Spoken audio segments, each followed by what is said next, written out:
Say sadhu, sadhu, sadhu. So, dear Dharma practitioners, when it comes to this human life, always you have to remember this human life depends on qualities, character, and also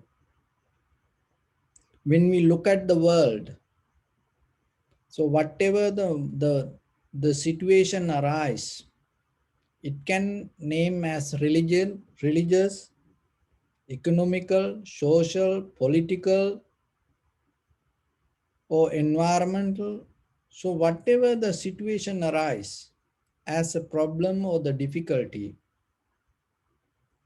it always come as a result of lack of moral discipline, as a result of our lack of spiritual discipline or spiritual unbalance or moral unbalance. There is no any other place in this universe as far as that we can see, even though there are the concept and the ideas that we can live in another place, that ideas also nourish from this environment, because this environment giving us to power to see something beyond this. So this condition of the life, this condition of the power giving us the opportunity to see something beyond this. So then you have to understand, when you become a human being, that nature giving you the strength or the wisdom to see and find another human being. But the thing is, mostly we forget that we have that nature. Even as example, when we look at the universe, or when we look at beyond our life, we forget the the strength or the wisdom that we carry within ourselves. Even when we look at the other planets or the other place to live, you don't see this planet giving you the strength and the wisdom and the energy, resources to look something. Maybe when you find something and you may giving a more higher value to that place and neglecting this place. So when it comes to human life, when you come to the wisdom path, always remember, it doesn't matter whatever the future or whatever the moment, in this moment, that what you experience is the most important part. If you neglect that, it doesn't matter whatever the dreams or the whatever the desire or the whatever the plans that you have regarding the future or the next life. If you don't give the right value, or if you don't understand the the beauty or the strength or the power regarding this moment that you go through, then your future always going to become a chaos. So then it's very important to recognize who you are and where you are. So when it comes to that, our human life, the always remember yourself, it always depend on qualities. That qualities always with the self understanding and self responsibility. So then how much you put value on you? And once you put the value on you, and according to that, what you doing, even when it come to meditation, how much strength that you put on you.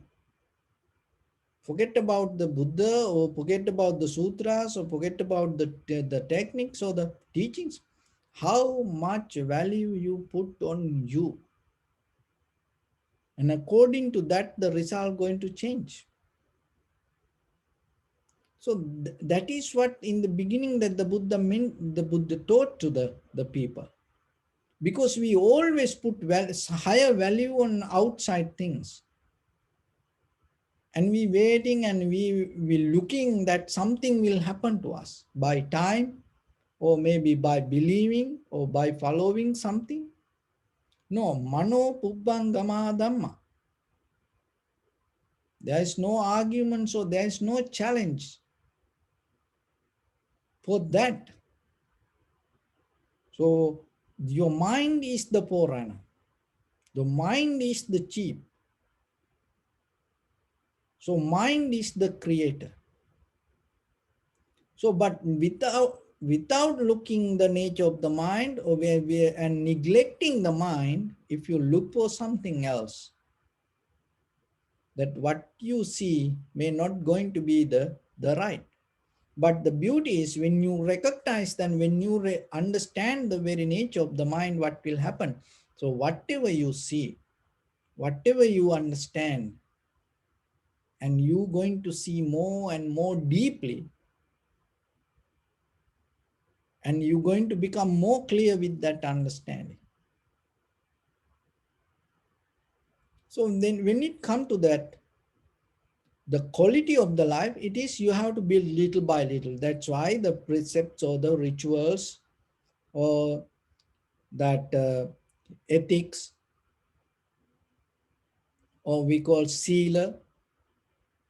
So you have to, in the beginning, you have to slowly build up your life. Why? Because we have a lot of that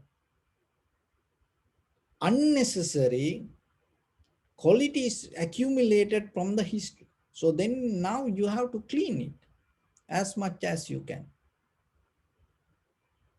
So at the same time, when you develop the wisdom, so it will help you to slowly get out of this all. And finally, you have to get out of the good and bad both. That bad, getting out of bad is something okay, but how about getting out of good?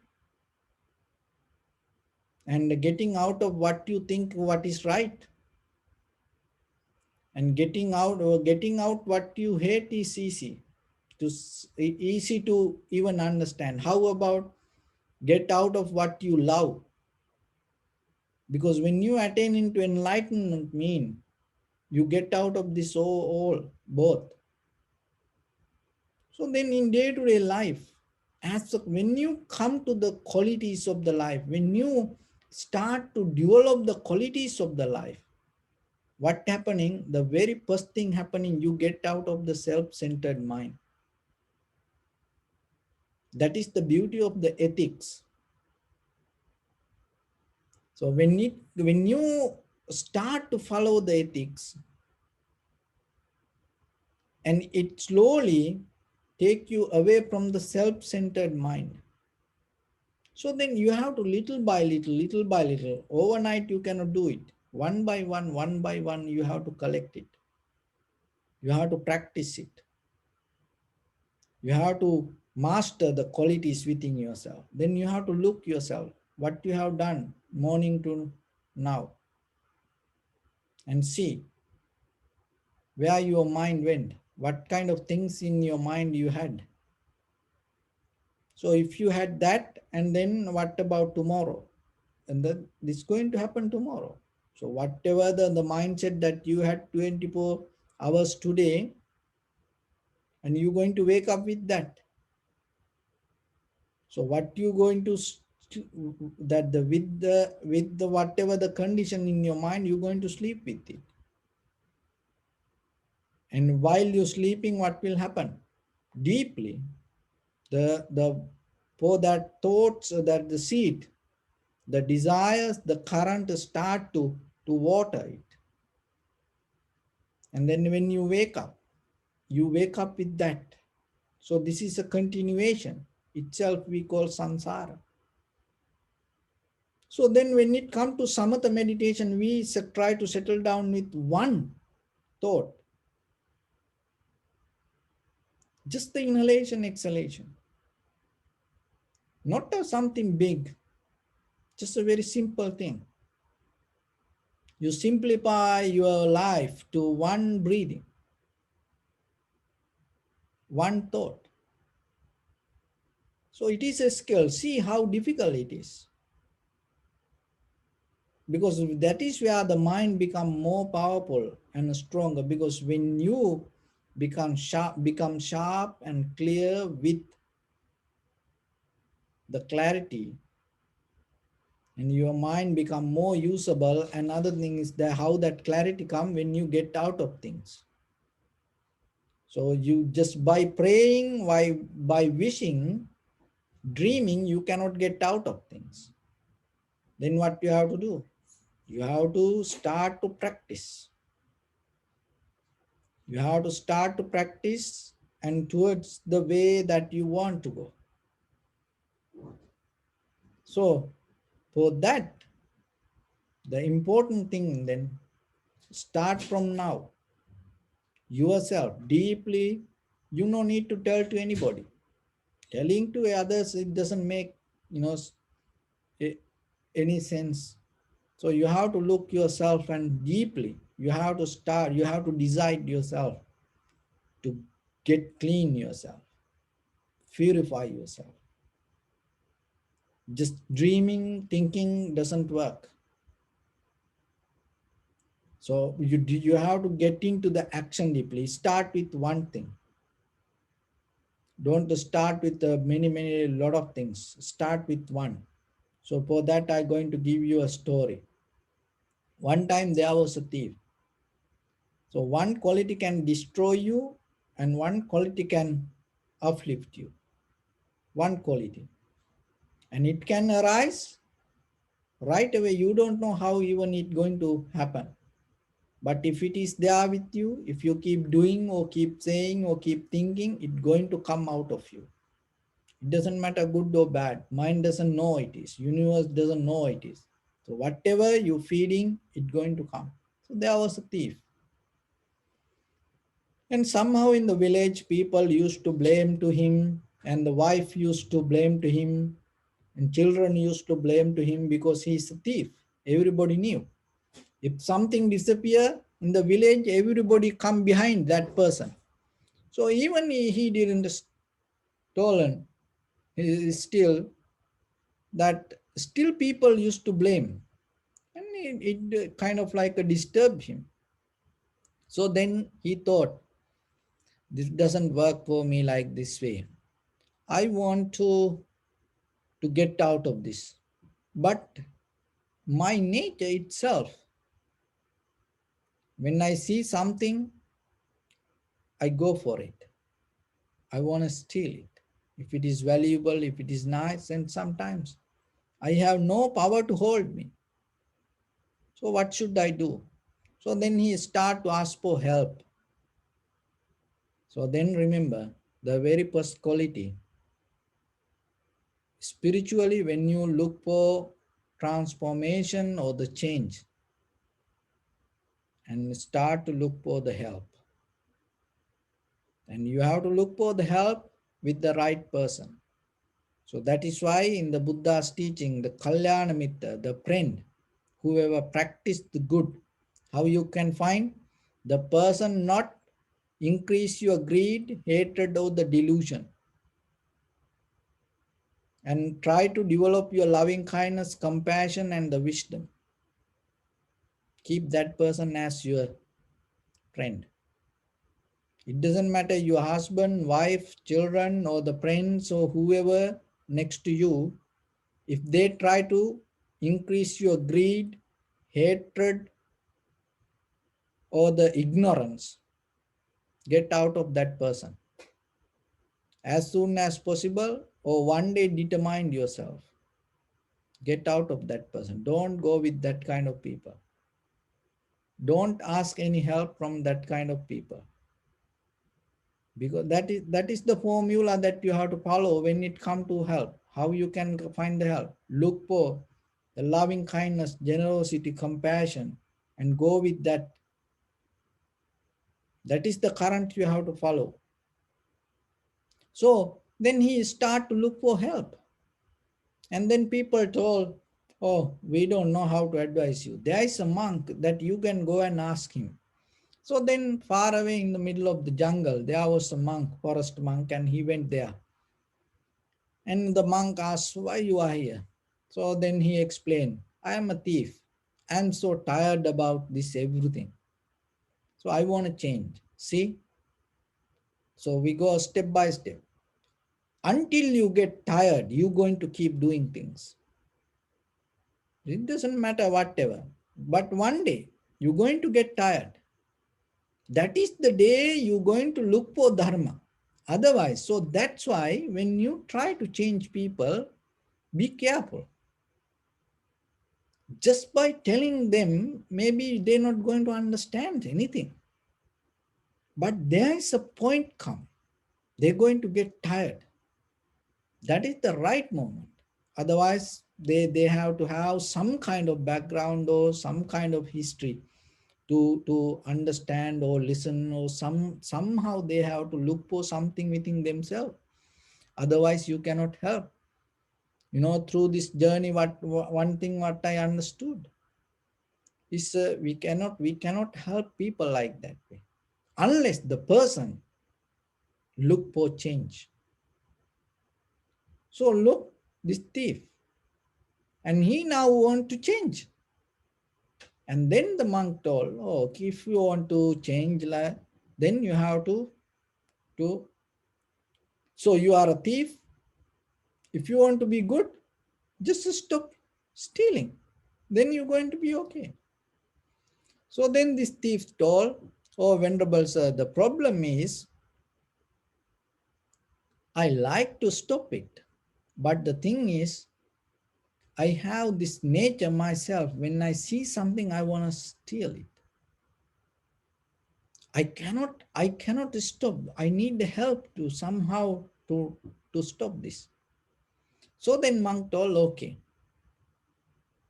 So then what you have to do, you steal something, you take something and put something little back and give back something. And like you practicing generosity. So you stealing and at the same time you giving something back. So this thief thought, oh, that is good because I can practice it. So that is mostly still in a large scale, still people do like that. Drug dealers, they help, they are more spiritual than, in a surface level, they donate a lot of things. And the thieves, they sometimes help poor people and doing a lot of generous campaigning. So this thief also thought, oh, that is good. I steal something and then give back. So then he start to get back to this path. So then he thought, okay, I can do it from today. I'm going to practice that. So then he was thinking on the way, he heard there are some diamonds in the palace. So then he thought, tonight I going to the palace and going to steal these diamonds. So what he did on the way, he came to the next to the palace, and he saw there that the guards and everyone by evening, and he want to wait till night So what he did, close by there was a tree, and under the tree he sat down and wait till dark.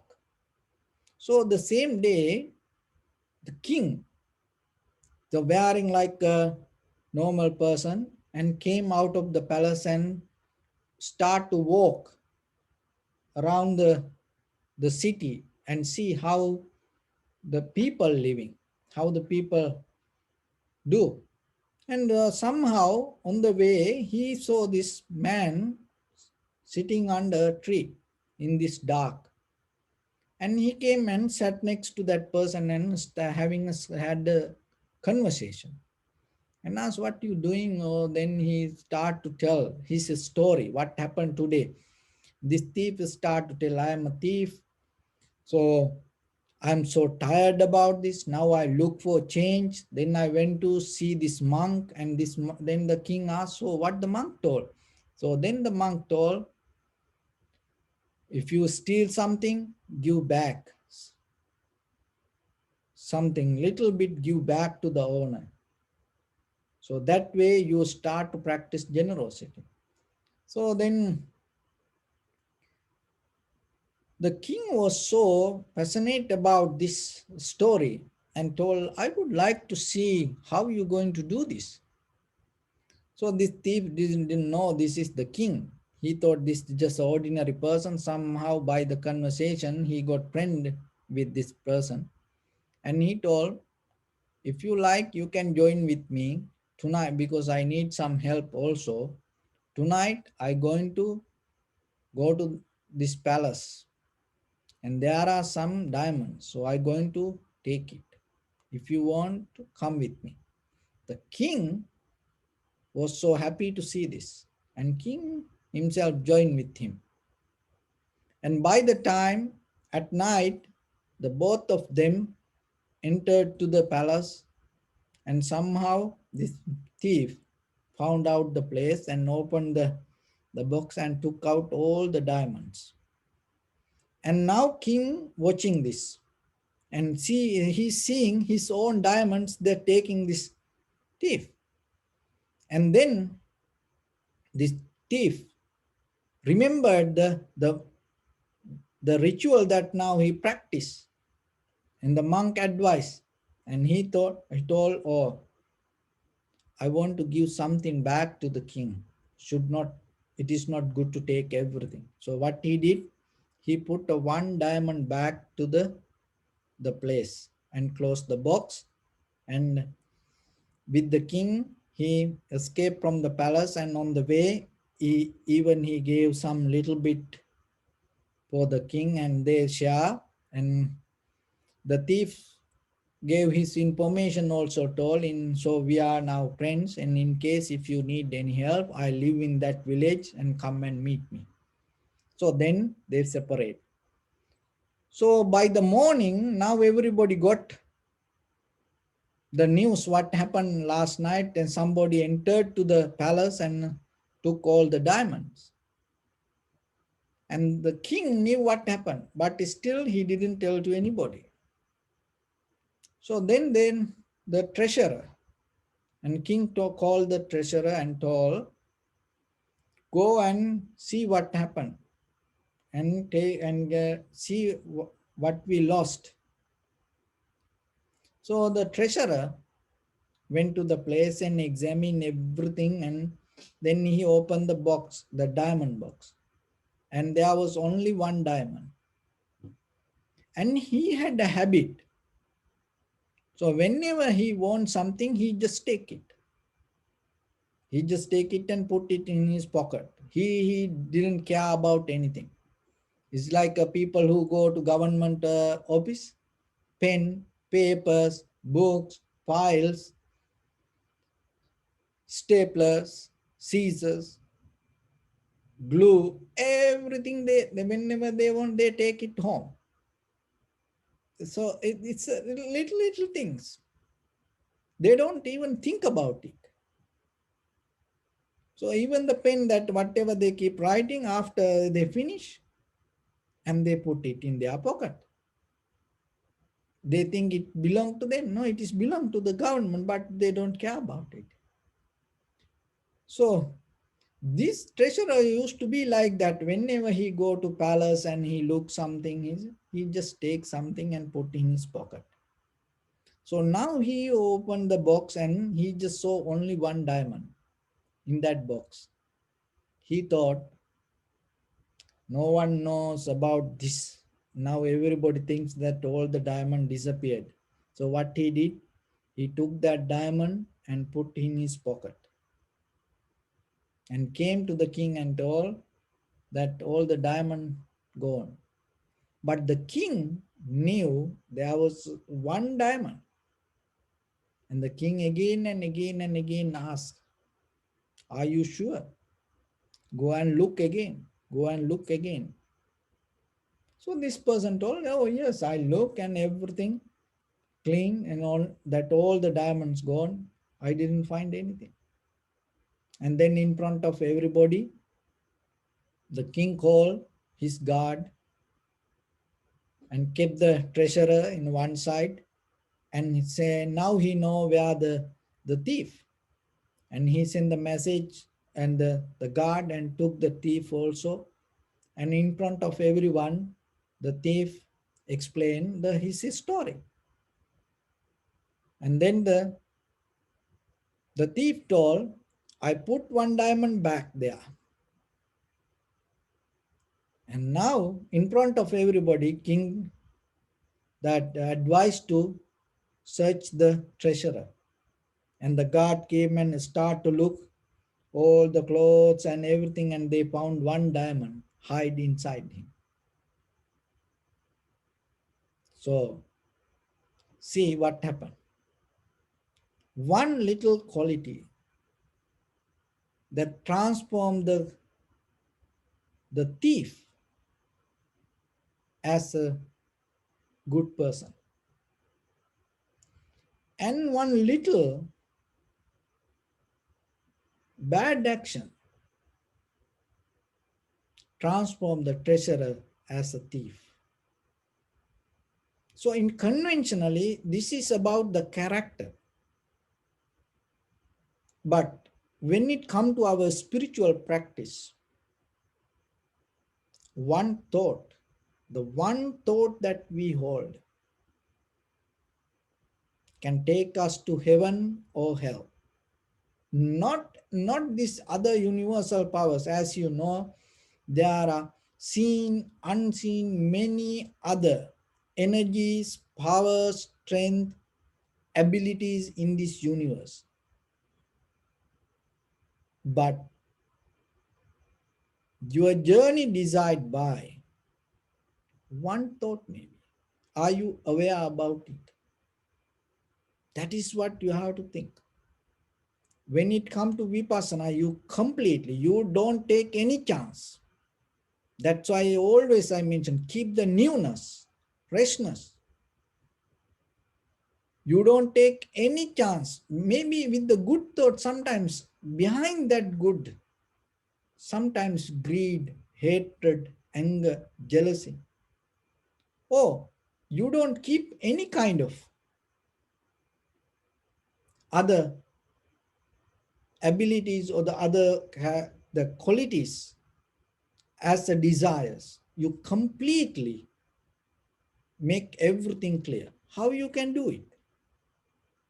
Because by thinking about thoughts, you cannot do it. By thinking about thoughts, by thinking about, oh, this is good or bad or like that way, you cannot do it. Then how you can 100%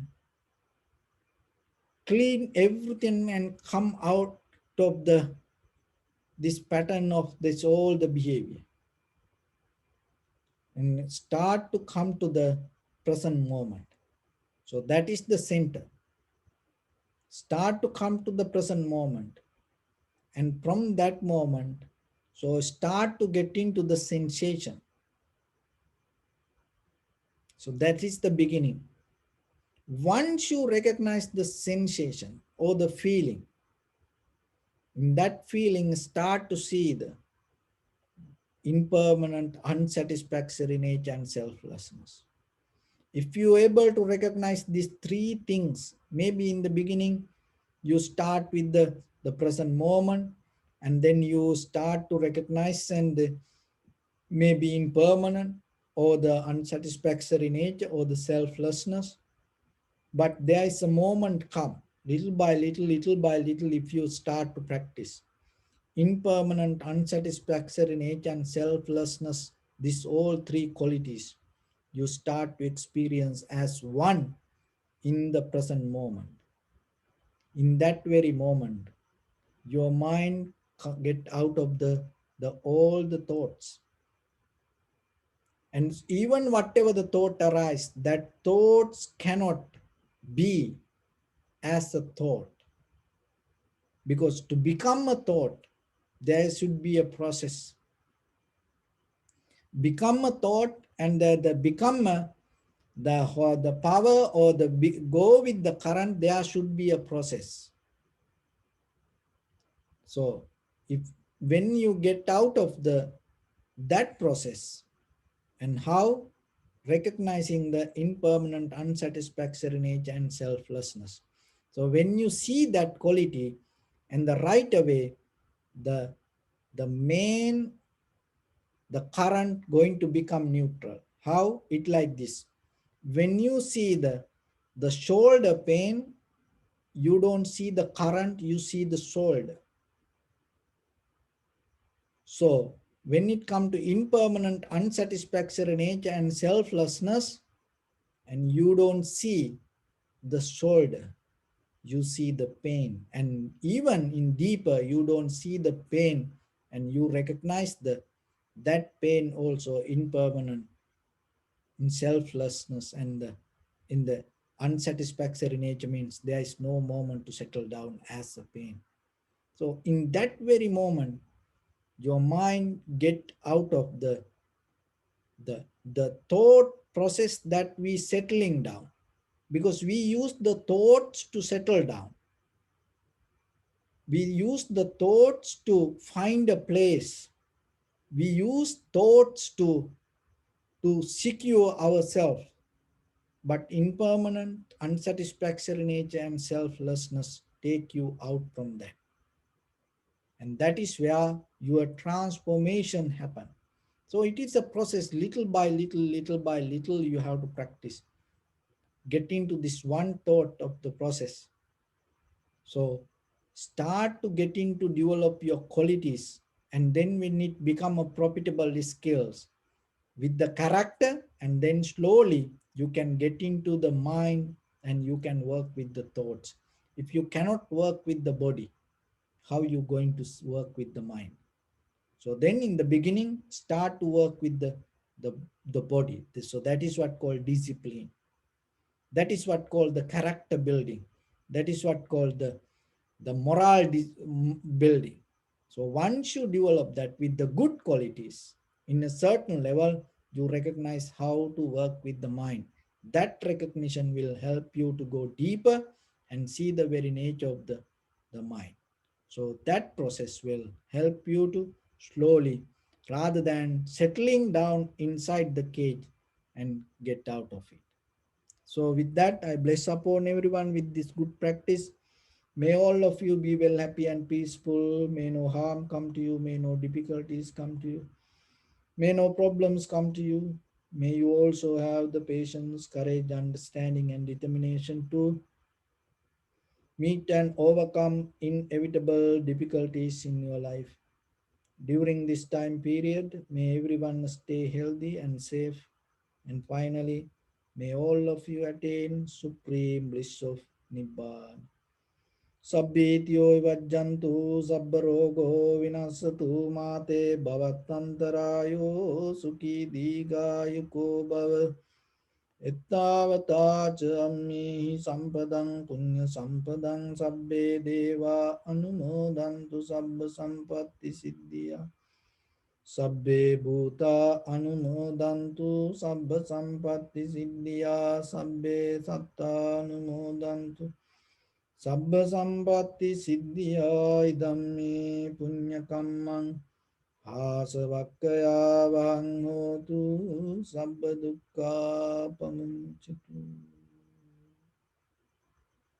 Bless you.